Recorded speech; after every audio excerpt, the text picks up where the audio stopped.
നമസ്കാരം. ശ്രീമദ് ഭാഗവതം മൂലം പ്രഭാഷണം ഭാഗം 253 253.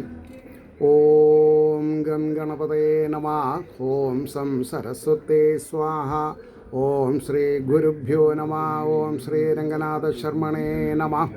നാരായണ നാരായണ നാരായണ നാരായണ നാരായണ നാരായണ നാരായണ നാരായണ നാരായണ നാരായണ നാരായണ.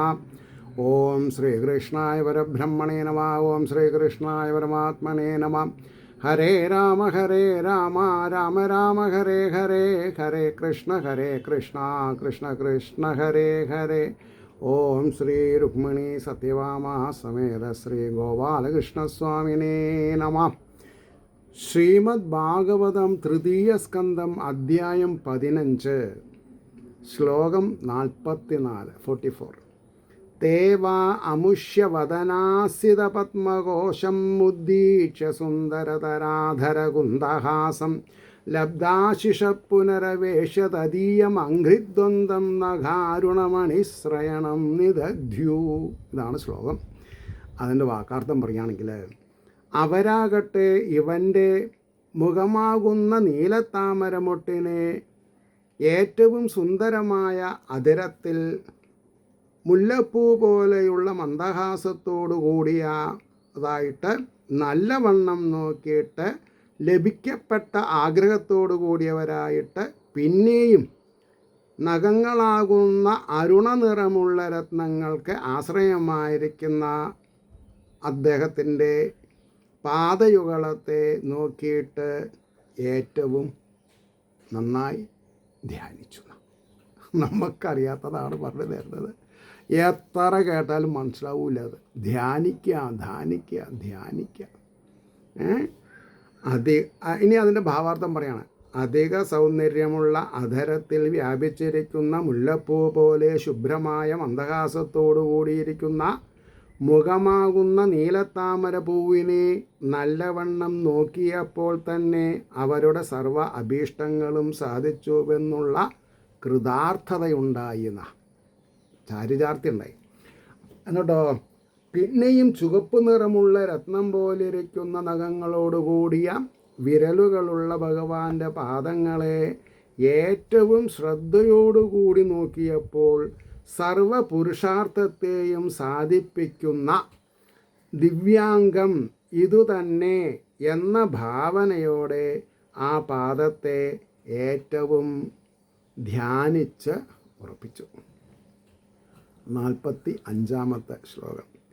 പുംസാം ഗതിം മൃഗയതാമിഹ യോഗമാർഗൈ ധ്യാനാസ്പദം ബഹുമതം നയനാഭിരാമം പൗസ്നം ബഭുർദർശയനമനന്യസിദ്ധൈ ഔത്പത്തികൈ സമഗൃണന്യുതമഷ്ടഭോഗൈ. ഇതാണ് ശ്ലോകം.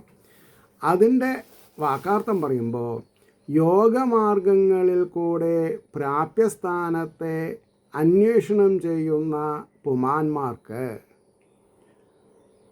ധ്യാനത്തിന് വിഷയവും ബഹുമാനിക്കപ്പെടുന്നതും നേത്രങ്ങളെ ആനന്ദിപ്പിക്കുന്നതും അന്യന്മാരിൽ സിദ്ധങ്ങളല്ലാത്തവയും ജന്മനാ സിദ്ധങ്ങളുമായ 8 വിധങ്ങളായ ഐശ്വര്യങ്ങളോട് യോജിച്ചതുമായ പുരുഷരൂപത്തെ കാട്ടിക്കൊടുക്കുന്നവനെ സ്തുതിച്ചു. ഇനി അതിൻ്റെ ഭാവാർത്ഥം എങ്ങനെയാണ്? ഈ ലോകത്തിൽ കർമ്മയോഗം, ജ്ഞാനയോഗം, ഭക്തിയോഗം, അഷ്ടാംഗയോഗം എന്നീ മാർഗങ്ങളെ അഭ്യസിച്ചുകൊണ്ട് ധർമാർത്ഥകാമ മോക്ഷങ്ങളാകുന്ന പുരുഷാർത്ഥങ്ങളെ സാധിപ്പാൻ ആഗ്രഹിക്കുന്ന പുരുഷന്മാർക്ക് ധ്യാനിപ്പാനുള്ള വിഷയവും നത്തിങ് ലെസ് ദാൻ ദാറ്റ്, ധ്യാനിക്കുന്നതിൽ താഴെ ഒന്നും ഭഗവാൻ അക്സെപ്റ്റ് ചെയ്യില്ല. അപ്പോൾ ഈ പൂമൂടലും ശയനപ്രദക്ഷിണമൊക്കെ അർത്ഥമില്ലാത്തതാണ്, പ്രാകൃതമാണ് എന്ന് പറയും. പറഞ്ഞത് നിങ്ങൾക്ക് ഇഷ്ടമായോ ഇല്ല എനിക്കറിയില്ല. വളരെ ശ്രദ്ധിക്കേണ്ട കാര്യം അത്. അതായത് ഞാൻ എന്താ പറഞ്ഞത്, ഭക്തി, പ്രാകൃത ഭക്തി അതാണ് ഈ ശയനപ്രദക്ഷിണം. മേലൊക്കെ വേദനിച്ചാലും കുഴപ്പമില്ല. ഞാനും ചെയ്തിട്ടുണ്ട് അറിവില്ലാത്ത കാലത്ത്. അറിവുണ്ടായപ്പോൾ ഞാനതൊക്കെ നിർത്തി. എന്തിനാ അധികം പറഞ്ഞത്? ഞാൻ എൻ്റെ ഭവനത്തിൽ വളരെ ആഗ്രഹിച്ച് ഡിസ്ലൊക്കേറ്റഡ് ആയിട്ട് കടന്നിരുന്ന ഒരു പാമ്പും കാവിനെ റീലൊക്കേറ്റ് ചെയ്ത് ഗംഭീരമായിട്ട് പ്രതിഷ്ഠയൊക്കെ നടത്തി. അവിടെ പാട്ട് നടത്തി. പിന്നെ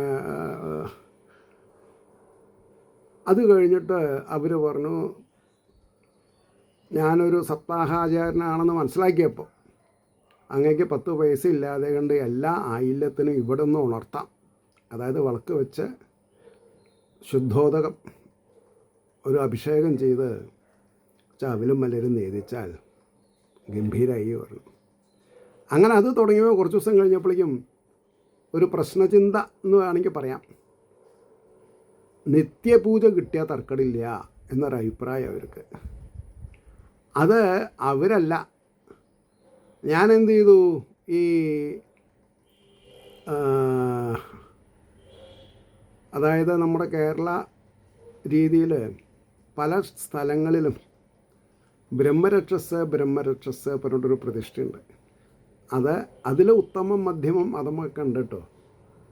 അപ്പോൾ ഞാൻ വിചാരിച്ചു ബ്രഹ്മം മതി, ബ്രഹ്മരക്ഷസാവണ്ട. അങ്ങനെയൊക്കെയിട്ട് ഞാൻ ഈ ഭാഗവതത്തിനും നവാഹത്തിനും ശിവപുരാണത്തിനൊക്കെ കൊണ്ടുപോയിരുന്ന മൂർത്തികളേനൊക്കെ അവിടെ വെച്ചു. കാരണം വീട്ടിൽ അവർക്കത്ര ശുദ്ധം മതിയാവില്ല. എൻ്റെയും പേരക്കുട്ടി വലുതായി വരികയാണ്. ആരും പുറമേ നിന്ന് ധാരാളം വിസിറ്റേഴ്സ് വരുന്ന സ്ഥലമാണ്. അപ്പോൾ അതൊക്കെ തൊടുക പിടിക്കുകയോ ചെയ്തു വെച്ചാൽ ബുദ്ധിമുട്ടായില്ല. പിന്നെ ഇപ്പോൾ അത്ര വലിയ പ്ലാറ്റ്ഫോം ഉണ്ടാക്കാനൊന്നും പറ്റില്ല. എന്നപ്പോൾ ഇതിൻ്റെ ഉള്ളിലാണെന്നുണ്ടെങ്കിൽ ആരും ഒന്ന് കയറില്ല. വാതിലൊക്കെ ഉണ്ട്, പിന്നെ നെറ്റൊക്കെ അടിച്ചിട്ടുള്ളതാണ്. പറഞ്ഞു വന്നതിൻ്റെ താല്പര്യം, ഇപ്പം എനിക്ക് കുറേശ്ശെ പൂജയിൽ താല്പര്യം ഇല്ലാതെ ഉണ്ടായി. കാരണം വളരെ ശാസ്ത്രീയമായിട്ടൊരു ഭാഗം വായിക്കുകയുണ്ടായി. കാണപ്പെടുന്ന പൂക്കളൊക്കെ ഭഗവാന്റെ സ്ഥൂല രൂപങ്ങളാണെന്നും അതിൻ്റെ കൗതുകകരമായ നിറം മണം ഒക്കെ സൂക്ഷ്മ രൂപമാണെന്നും അതിനെ വെറുതെ എത്ര ദിവസം കാണാൻ പറ്റുമോ മരത്തിൽ നിന്നിട്ട്, ചെടിയിൽ നിന്നിട്ട്, അത്രയും അനുഭവിക്കുക. വേണമെങ്കിൽ തൊട്ട് തലവിടാം, പൂവിനൊന്ന് തൊട്ട് തലയിൽ വയ്ക്കാം, ഭഗവാന്റെ പാതാരബന്ധത്തിലാണത് എന്ന് പറഞ്ഞിട്ട്. അപ്പോൾ ഒരു പിടി അവിലെടുത്ത് നേദിക്കും ദിവസേന. എന്നിട്ട് അതിൻ്റെ ഉമ്മർത്തന്നെ വെതറും കിളികളും കാക്കകളും അണ്ണാറക്കണ്ണനൊക്കെ വന്ന് തിന്നു പോവും. അതന്നെ ഒരു സന്തോഷം. അപ്പോൾ കുറേ അറിവ് കൂടുമ്പോൾ എന്താ ഉണ്ടാവണത്, ഈ പ്രാഥമിക പാഠങ്ങളൊക്കെ നമ്മൾക്ക് ഒഴിവാക്കേണ്ടി വരും. അതാണ് അതിൻ്റെ സത്യാവസ്ഥ. അപ്പോൾ ഹൃദയത്തിൽ ധ്യാനിക്കാന്നുള്ളതിനെ ലെസ് ദാൻ ദാറ്റ് ഭഗവാൻ ആക്സെപ്റ്റ് ചെയ്യണില്ല. അതുകൊണ്ടാണ് പറഞ്ഞത് പുരുഷന്മാരെന്ന് പറഞ്ഞാൽ ജീവനുള്ളവരെന്നുള്ള അർത്ഥത്തിലാണ്, അല്ലാണ്ട് സ്ത്രീ പുരുഷൻ എന്നുള്ള വ്യത്യാസത്തിലല്ല. ധ്യാനിപ്പാനുള്ള വിഷയവും ധ്യാനദൃഷ്ട്യാ ദർശിക്കുന്നവരുടെ അത്യാദരത്തിന് യോഗ്യവും അവരുടെ സർവേന്ദ്രിയങ്ങളെയും ആനന്ദിപ്പിക്കുന്നതും മറ്റുള്ള ദേവന്മാർക്ക് സിദ്ധിക്കാത്തതും. അപ്പം മനുഷ്യൻ ദേവന്മാരെക്കാൾ ഒരു പടി ഉയരത്തിലാണെന്ന് ഹരിദാസ മനസ്സിലാക്കണം. കാരണം ഭഗവാൻ ദേവന്മാർക്ക് കൊടുക്കാത്തൊരാഭിജാത്യം തൻ്റെ ഭക്തന്മാരായിട്ടുള്ള മനുഷ്യന് കൊടുത്തിട്ടുണ്ട്. ഭഗവാന് ജന്മസിദ്ധങ്ങളുമായ അണിമാദ്യ അഷ്ടവിഭൂതികളാൽ ആശ്രയിക്കപ്പെട്ടിരിക്കുന്നതായ പുരുഷരൂപത്തെ തങ്ങൾക്ക് സനകാദികൾക്ക് പ്രത്യക്ഷമായി കാട്ടിക്കൊടുക്കുന്ന ഭഗവാനെ അവർ സ്തുതിച്ചു. അല്ലാണ്ട് ഇപ്പം എന്താ ചെയ്യുക? എങ്ങനെ സ്തുതിച്ചത്? കുമാരാഊജുഹു, കുമാരന്മാർ 4 പേരും കൂടി പറഞ്ഞു. 46-ാമത്തെ ശ്ലോകം. യോ അന്തർഹിതോ ഹൃദി ഗതോ വിദുരാത്മനാം ത്വം സോ അദ്ദൈവനോ നയനമൂലമനന്തരാദ്ധഃ യർഹ്യേവ കർണവിവരേണ ഗുഹാം ഗതോന്ന പിത്രാനുവർണിതരഹ ഭവതുൽഭവേന. ഇതാണ് ശ്ലോകം. അങ്ങയിൽ നിന്നുത്ഭവത്തോടുകൂടിയ പിതാവിനാൽ, അതായത് ബ്രഹ്മാവിനാൽ യാതൊരു സമയത്തിൽ ക്രമേണ വർണ്ണിക്കപ്പെട്ട രഹസ്യതത്വത്തോടു കൂടിയ അങ്ങ്. ഈ ഭഗവാന്റെ തത്വങ്ങളൊക്കെ രഹസ്യങ്ങളാന്ന് പറയും. ഗുഹ്യം, ഗുഹ്യതരാൽ ഗുഹ്യം എന്നൊക്കെ പറയും. കാരണം എന്താ, അങ്ങനെ മാർക്കറ്റ്, ബസ് സ്റ്റാൻഡുകളിലൊക്കെ സ്റ്റേജിൽ വെച്ച് പറയേണ്ടതല്ല. അത് സംശുദ്ധമായ മനസ്സിന് ഉടമകൾ ഉണ്ടെങ്കിൽ അവരോട് നേരിട്ട് സംവദിക്കാന്നല്ലാണ്ട്, മുഖാമുഖം സംവദിക്കാന്നല്ലാണ്ട് സെമറ്റിക് മതങ്ങളെ പോലെ വലിയ ഹാളിൽ, വലിയ മൈതാനത്തിൽ, തെങ്ങിൻ്റെ മുകളിൽ മയക്ക വെച്ച് പറയേണ്ടതല്ല സനാതനധർമ്മം. അപ്പോൾ അത് അല്ലാണ്ട് ചെയ്യുന്നവർക്ക് അതിനർത്ഥം അവരിത് മനസ്സിലാക്കിയിട്ടില്ല. പിന്നെ സമ്പത്തുണ്ടാക്കാൻ പല ഉപാധികളുമുണ്ട്, അതിങ്ങനെ വേണമെന്നില്ല. ഭഗവാൻ തന്നെ പറഞ്ഞിട്ടുണ്ട്, എന്നെ ഉദരംഭരികളായിട്ട് എന്നെ കാണരുത്, വയറ് നിറയ്ക്കാനായിട്ടുള്ള വിഭവമായിട്ട് എന്നെ കാണരുത് എന്ന്. അപ്പോൾ അതിനൊക്കെ നമ്മൾ ബഹുമാനിക്കണ്ടേ? ഭഗവാൻ പറഞ്ഞത് ബഹുമാനിച്ചില്ലെങ്കിൽ. അപ്പോൾ പറഞ്ഞു, രഹസ്യതത്വത്തോടു കൂടിയ അങ്ങ് കർണദ്വാരത്തിൽ കൂടെ ഞങ്ങളുടെ ഹൃദയഗുഹയെ പ്രാപിച്ച്. ഇതൊക്കെ എങ്ങനെ വർണ്ണിക്കാതെ കണ്ടിരിക്കുക? ഇതറിയാത്തവരുടെ സ്ഥിതി എന്താ? വെറുതെ ഗുരുവായൂർ പോയി പിന്നെ വലിയ ബക്കറ്റ് വാങ്ങി 10 ആൾക്ക് പിന്നെ 10 ഉറുപ്പിയുടെ 100 ഉറുപ്പിയുടെ പിന്നെ പാൽപ്പായസം വാങ്ങി ഓരോ ഗ്ലാസ് കുടിച്ചു, ഗുരുവായൂരപ്പൻ്റെ പ്രസാദം കഴിച്ചു എന്ന് പറഞ്ഞാൽ ഞാനത് സഹമത്തല്ല. എനിക്കത് ചേരാൻ പറ്റില്ല. കാരണം ഇവിടെ എന്താ പറഞ്ഞത്, ഭഗവാന്റെ സംശുദ്ധമായ അവതാരങ്ങളെയും തത്വങ്ങളെയും പ്രബുദ്ധന്മാരാൽ പറയപ്പെട്ടത് നമ്മുടെ കർണദ്വാരത്തു കൂടെ നമ്മുടെ ഹൃദയത്തിൽ എത്തിങ്ങനെ നിറഞ്ഞു തുളുമ്പി നിൽക്കണം. അത് ഒരർത്ഥത്തിൽ പറഞ്ഞാൽ നടന്നു എന്ന് വരില്ല. അപ്പം എന്ത് ചെയ്യുക? നമ്മൾ തന്നെ വായിക്കുക, നമ്മൾ തന്നെ കേൾക്കുക. അതായിക്കൂടെ? നന്നായിട്ട് ഭാഗവതം മൂലം അർത്ഥസഹിതം വായിക്കുക, സന്തോഷിക്കുക. അപ്രീഷിയേറ്റ് ചെയ്ത് നോക്കണ്ട, ഉള്ളിലുള്ള ദൈവം അപ്രീഷിയേറ്റ് ചെയ്യാതെ കണ്ടിരിക്കില്ല. ഞാൻ എൻ്റെ എന്താ പറയുക, അനുഭവം കൊണ്ട് ഞാൻ പറയണമെന്ന് മാത്രം. അതുകൊണ്ടാണ് പറഞ്ഞത്, കർണദ്വാരത്തിൽ കൂടെ ഞങ്ങളുടെ ഹൃദയ ഗുഹയെ പ്രാപിച്ചുവോ. യാതൊരുവൻ ദുഷിച്ചിരിക്കുന്ന മനസ്സോടുകൂടിയവരുടെയും ഹൃദയത്തിലുള്ളവനാണെങ്കിലും മറഞ്ഞിരിക്കുന്നുവോ. കാരണം ഭഗവാന്റെ തത്വങ്ങളാൽ ഉണർത്തപ്പെട്ടിട്ടില്ലെങ്കിൽ പിന്നെ എങ്ങനെ ഉള്ളിൽ ഒളിഞ്ഞിരിക്കുന്ന ആളെ കാണാൻ പറ്റുക? നമ്മൾ തന്നെ ഒളിപ്പിച്ച് വെച്ചിട്ടുള്ള സാധനം കിട്ടാണ്ട് പരവശപ്പെടാറില്ലേ വീട്ടിൽ? കണ്ണട തലയിൽ വെച്ചിട്ട് കണ്ണട തെറിയ ഭാര്യേനെയും മക്കളേനും ചീത്ത പറയാറുണ്ട് നമ്മൾ. അപ്പോൾ ഇവിടെ ഹൃദയത്തിലുള്ളവനാണെങ്കിലും മറഞ്ഞിരിക്കുന്നുവോ. അപരിച്ഛിന്ന നിന്തുരുവടി ഞങ്ങളുടെ നേത്രമാർഗത്തെ ഇപ്പോൾ തന്നെ പ്രാപിച്ചു. ഞങ്ങളുടെ കണ്ണുകൾക്ക് കുളിർമയുണ്ടായി എന്നാണ് പറഞ്ഞത്. കണ്ണുകൾക്ക് കുളിർമയുണ്ടായി കണ്ടതപ്പോൾ. ഇനി അതിൻ്റെ ഭാവാർത്ഥ പറഞ്ഞത്, ഇത് മുതൽ അധ്യായം കഴിയുന്നത് വരെ. എന്നാൽ അധികമൊന്നും ഇല്ല കേട്ടോ. 46, 47, 48, 49, 50 ശ്ലോകമേ ഉള്ളൂ. അപ്പോൾ ഇനി ഒരു 5 ശ്ലോകം. ഇത് മുതൽ അധ്യായം കഴിയുന്നത് വരെയുള്ള പദ്യങ്ങൾ സനകാദികൾ ഭഗവാനെക്കുറിച്ച് ചെയ്ത സ്തോത്രമാണ്, സ്തുതികളാണ്. ഇതൊക്കെയാണ് വായിക്കേണ്ടത്. അതായത് 14,000 ചില്ലാൻ ശ്ലോകങ്ങളിൽ 4,000 ചില്ലാൻ ശ്ലോകങ്ങൾ സ്തുതികളാണ്. അതൊക്കെ മാർക്ക് ചെയ്തിട്ട് വായിക്കാൻ തുടങ്ങിയാണല്ലോ സാധിക്കാത്ത കാര്യങ്ങൾ സാധിക്കുന്നുള്ളത് ഉറപ്പാണ്. കാരണം എന്താ വെച്ചിട്ടുണ്ടോ, ഭഗവാൻ ഇൻഡ്യൂറ്റീവായിട്ട് ഇൻഡ്യൂഷനോട് കൂട്ടിയിട്ട് നോക്കി നിൽക്കുക, ആരാണ് എന്നെ സ്തുതിക്കുന്നത്. അതെങ്ങനെ വേറൊരാളെ ഏൽപ്പിച്ചാൽ പറ്റുമോ? അവരവരുടെ ശുദ്ധ മനസ്ഥിതി മറ്റുള്ളവർക്ക് ഉണ്ടാവുമോ നമ്മൾ നന്നാവാൻ വേണ്ടിയിട്ട്? നമ്മുടെ വിശപ്പിന് നമ്മൾ സ്നേഹിക്കുന്ന ഭാര്യയോ ഭർത്താവോ മക്കളോ കഴിച്ചാലാവോ? ഇല്ല. വെറുതെ പൊങ്ങച്ചം പണ്ട് വല്ല കാര്യമുണ്ടോ? താൻ കഴിച്ചാൽ ഞാൻ കഴിച്ച കൂട്ടത്തിലായി എന്നുള്ളത്. പ്രദോഷയോ?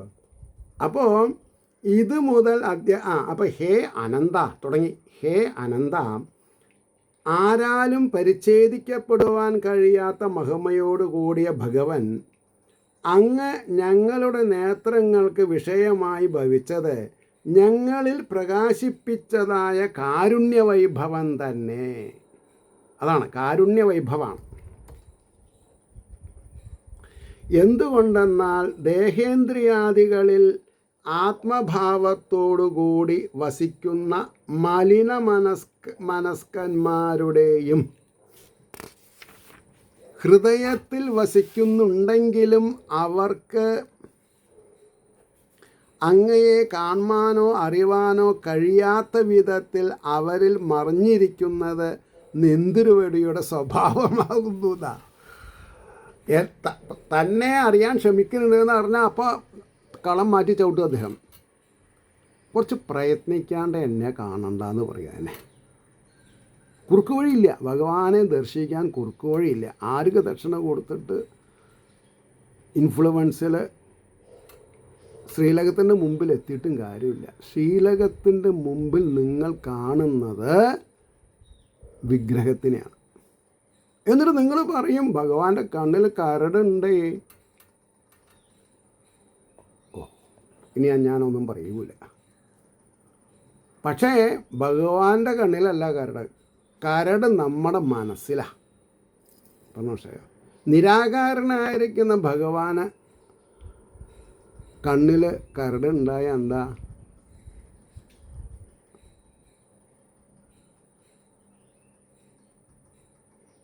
ചന്ദനത്തിൻ്റെ കുച്ചി കൊണ്ട് എണ്ണപാത്രത്തിൽ മുക്കിയിട്ട് കണ്ണെഴുതിക്കുക പതിവ്. ആര് കീഴ്ശാന്തിമാർ. നാലാണ് വളക്കിൻ്റെ പ്രതിഭയിൽ ആ കല്ലിൻ്റെ അഞ്ജനക്കല്ലാണ് പറയുക, അഞ്ജനശില. അപ്പോൾ ആ കറുപ്പ് ഭാഗം കാണുന്നതൊക്കെ പിരികായിട്ടൊക്കെ കാണും. പ്രശ്നമുണ്ടോ? എന്നോട് സംവാദം ചെയ്തോളൂ, ഞാൻ പറഞ്ഞ എനിക്ക് പേടിയില്ല. സത്യസന്ധമായിട്ടുള്ള അവസ്ഥകളതൊക്കെ. അപ്പോൾ അവരിൽ നിന്ന് മറിഞ്ഞിരിക്കുന്നത് നിന്തിരുവടിയുടെ സ്വഭാവമാകുന്നു. ഞങ്ങളിലാകട്ടെ ആ വിധം വസിക്കാതെ പ്രത്യക്ഷനായല്ലോ, അത് മഹാഭാഗ്യമായി. നിന്തിരുവടിയിൽ നിന്ന് ഉത്ഭവിച്ച ഞങ്ങളുടെ പിതാവായ ബ്രഹ്മദേവൻ്റെ മുഖത്തിൽ നിന്ന് നിന്തിരുവടിയുടെ രഹസ്യമായ തത്വം കേട്ടതോടുകൂടെ നിന്തിരുവടിയെ ഞങ്ങൾ ഹൃദയത്തിൽ കണ്ടുകൊണ്ടിരിക്കുന്നു.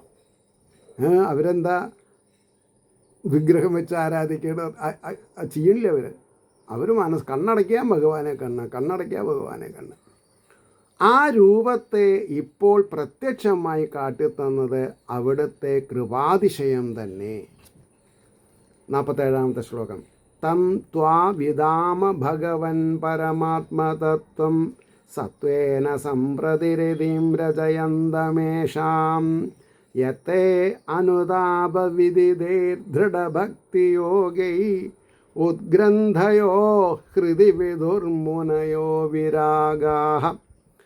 പശ്ചാത്താപത്താൽ അറിയപ്പെടുന്ന ഉറപ്പായ ഭക്തിയോഗങ്ങളാൽ, പശ്ചാത്താപത്താൽ അറിയപ്പെടുന്നതും ഉറപ്പായ ഭക്തിയോഗങ്ങളെ കൊണ്ട് അറിയപ്പെടുന്നതും എന്ന് പറഞ്ഞാൽ ദൃഢനിശ്ചയം എന്നർത്ഥം. അഹങ്കാരങ്ങൾ നശിച്ചവർക്ക് കാണാൻ പറ്റുള്ളൂ എന്നാണ്. ഞാൻ വലിയ മുതലാളിയാണ്, എനിക്കൊന്ന് ഒരു പാസ് തരുമോ ശ്രീലകത്തിലുള്ള മൂർത്തിയെ കാണാൻ ചോദിച്ചാൽ കാര്യമൊക്കെ നടക്കും. പക്ഷേ തന്നിൻ്റെ അയാൾ അത്ര കണ്ണടച്ചാലും ഭഗവാനെ കാണാൻ പറ്റില്ല.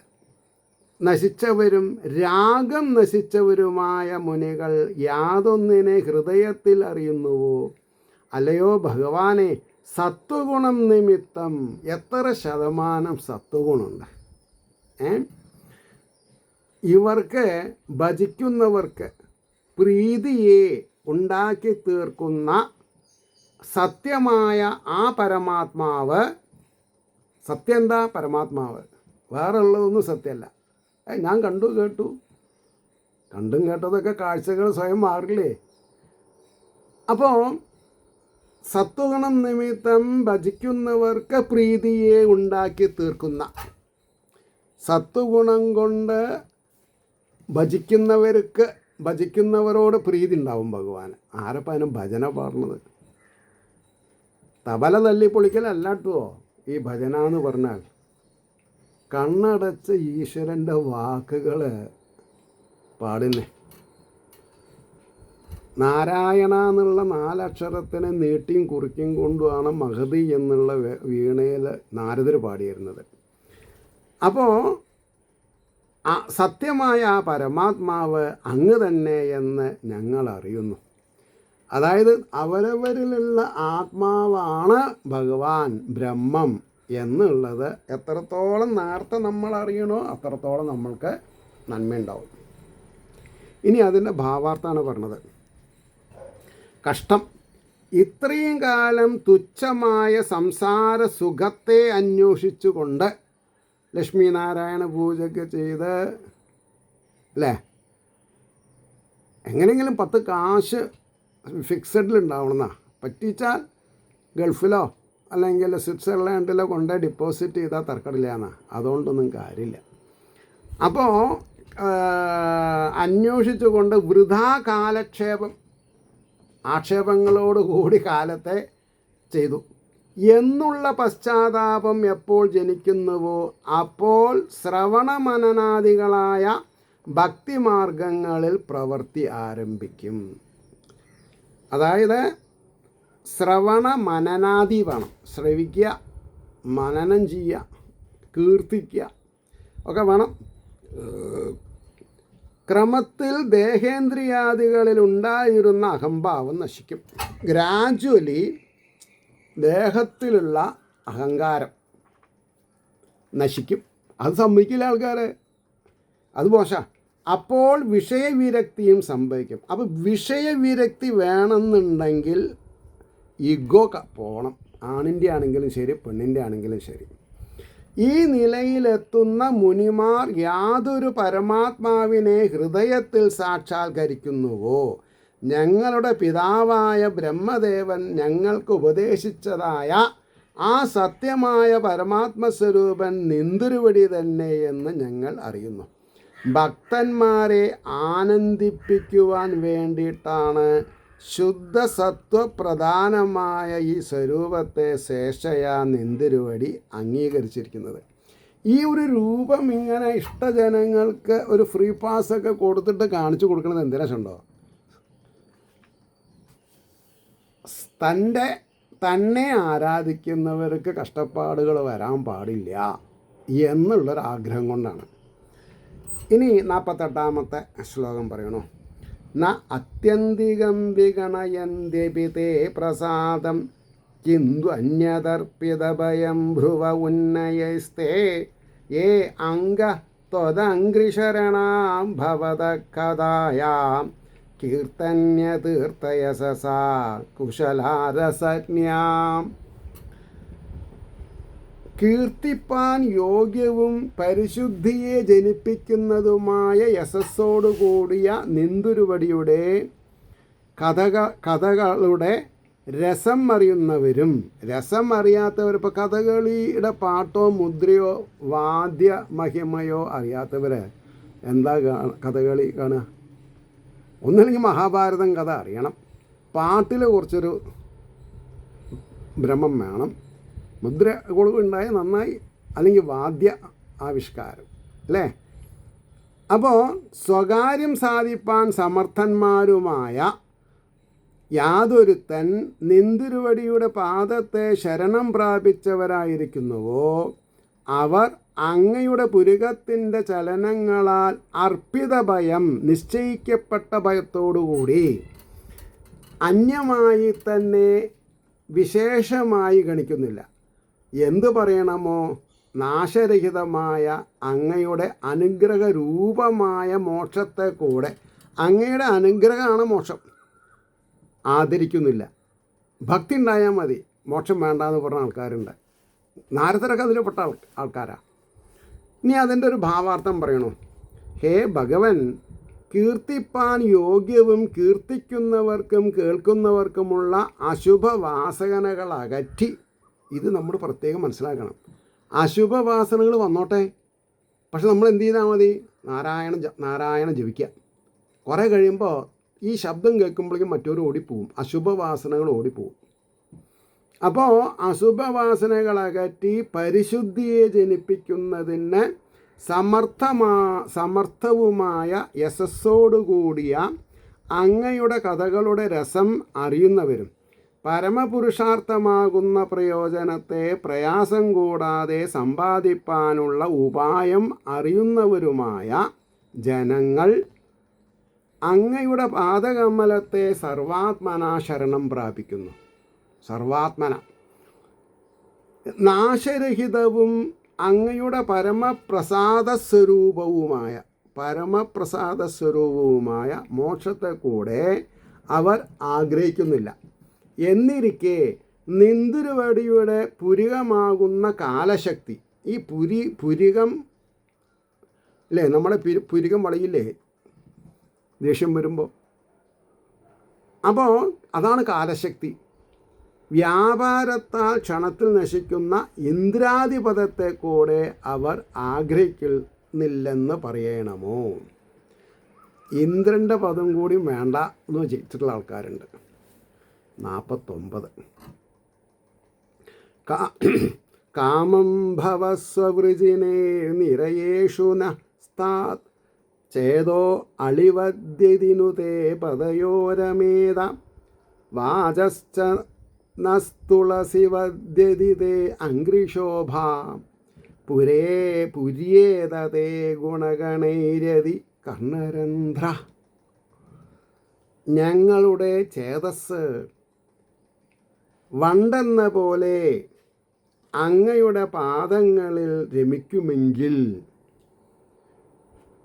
ഞങ്ങളുടെ വാക്കുകൾ തുളസി എന്ന പോലെ അങ്ങയുടെ പാദം നിമിത്തം ശോഭയുള്ളവയാകാമെങ്കിൽ ശ്രോത്രദ്വാരം അങ്ങയുടെ ഗുണസമൂഹങ്ങളാൽ നിറയപ്പെടുമെങ്കിൽ സ്വപാപങ്ങൾ കാരണമായിട്ട് നീചയോനികളിൽ ഞങ്ങൾക്ക് ജന്മം ഭവിച്ചു കൊള്ളട്ടെ എന്ന് പറഞ്ഞാൽ താല്പര്യം എന്താ? ഞങ്ങൾ അനർഹമായ കാര്യങ്ങൾ വല്ലതും ചെയ്തിട്ടുണ്ടെങ്കിൽ ഏത് തരം പാപയോനികളിലും ജന്മം സ്വീകരിക്കാൻ തയ്യാറാണെന്നാണ് പറഞ്ഞത്. അത്രയും ദൃഢനിശ്ചയം വേണം ഭഗവാനെ പറ്റിയും അവരവർ ചെയ്യുന്ന കർമ്മത്തെ പറ്റിയിട്ട്. ഇനി അതിൻ്റെ ഭാവാർത്ഥാണ് പറഞ്ഞത്. തങ്ങൾ ചെയ്ത അപരാധത്തെ ഭഗവാന്റെ മുമ്പാകെ ബോധിപ്പിച്ച് സനകാദികൾ ഭക്തിയെ പ്രാർത്ഥിക്കുന്നു. അങ്ങയുടെ പാർഷദന്മാരെ ഞങ്ങൾക്കിങ്ങനെ ശപിക്കേണ്ടി വന്നു, ക്ഷമിക്കണം. തെറ്റാണെങ്കിൽ അവരെക്കാൾ നീചയോനിയിൽ ഞങ്ങൾ പോയി ജനിച്ചോളാം എന്നൊക്കെയാണ് പറഞ്ഞതേ. ഹേ ഭഗവൻ, ഇതിനു മുമ്പ് ഞങ്ങൾക്ക് പാപമുണ്ടായിരുന്നില്ല. എങ്കിലും ഇപ്പോൾ നിന്തിരുവടിയുടെ ഭക്തന്മാരായ ഈ ദ്വാരപാലന്മാരെ ശപിച്ചതുകൊണ്ട് ആദ്യത്തെയും അവസാനത്തെയും പാപമാണ് അവർ ചെയ്തിട്ടുള്ളത്. മനസ്സിലായില്ലേ? ശപിച്ചതുകൊണ്ട് ഞങ്ങൾക്ക് പാപം സംഭവിച്ചു.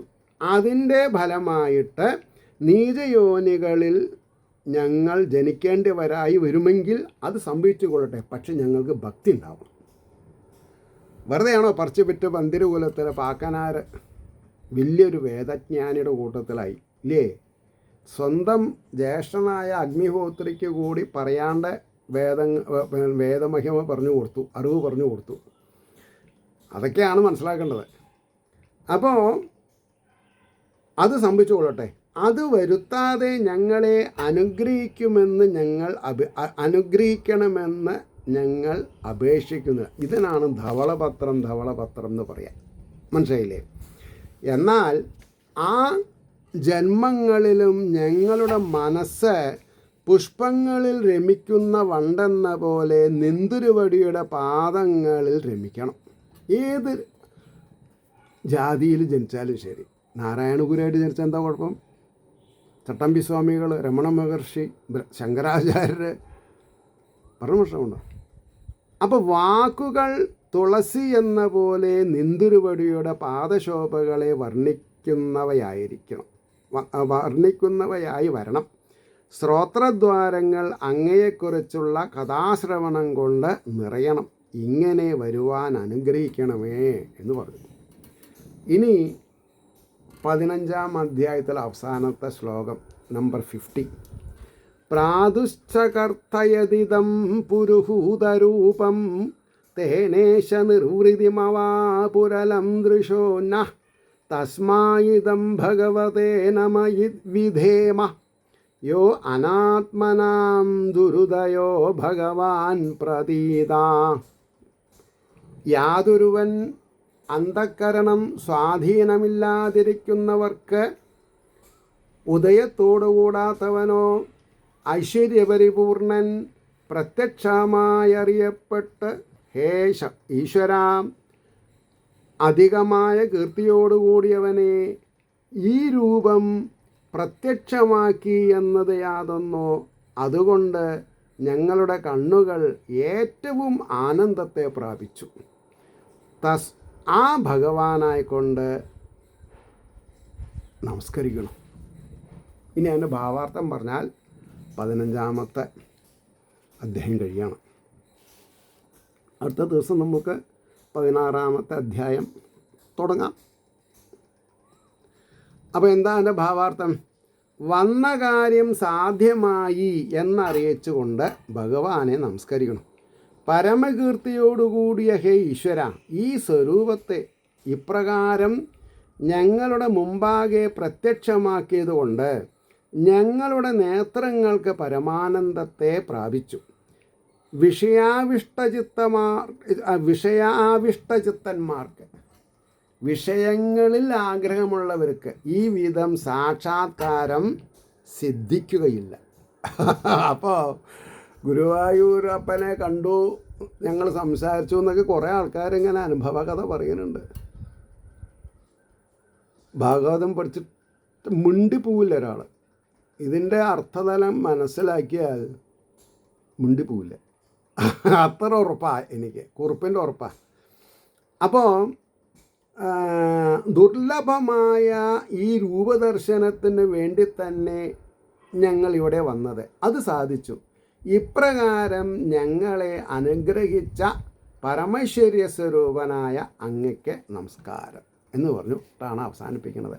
ഇത് ശ്രീമദ് ഭാഗവതേ മഹാപുരാണേ തൃതീയസ്കന്ധേ ബന്ധസർഗനിരൂപണ പ്രകരണേ ജയവിജയ ശാപനിരൂപണം നാമ 15-ഓധ്യായഃ. സർവത്ര ഗോവിന്ദനാമസങ്കീർത്തനം. ഗോവിന്ദ ഗോവിന്ദ. അങ്ങനെയിരിക്കുന്ന ശ്രീഹരിയുടെ അനുഗ്രഹാശിസ്സുകൾ അവരവരുടെ കർമ്മഫലത്തിനനുസരിച്ചിട്ടാണ് കിട്ടണത് എങ്കിൽ പോരാ എന്ന് തോന്നുന്നുണ്ടെങ്കിൽ കുറച്ചുകൂടി സിൻസിയറിറ്റിയോട് കൂടിയിട്ട് സന്മനസ്സുള്ളവർക്ക് സമാധാനം എന്ന് പറഞ്ഞ പോലെ ആവതില്ലാത്തവരെ ഭജിക്കുക. അവരവരുടെ കയ്യിലുള്ള വിഭവങ്ങളെ, അറിവാണെങ്കിൽ അറിവ്, ധനമാണെങ്കിൽ ധനം, സാധിക്കുന്ന കൂട്ടത്തിൽ മറ്റുള്ളവർക്ക് ഉപകാരം ചെയ്യുക. തീർച്ചയായിട്ടും 100 മടങ്ങ് തിരിച്ചു കിട്ടുന്നുള്ളത് ഉറപ്പാണ്. പിന്നെയോ അത് വേണം ഇത് വേണമെന്ന് പ്രാർത്ഥിക്കാണ്ട് ലോകാ സമസ്ത സുഖിനോ ഭവന്തു ആയിരിക്കട്ടെ നമ്മുടെ പ്രാർത്ഥന. നമസ്കാരം. നാളെ കാണാം.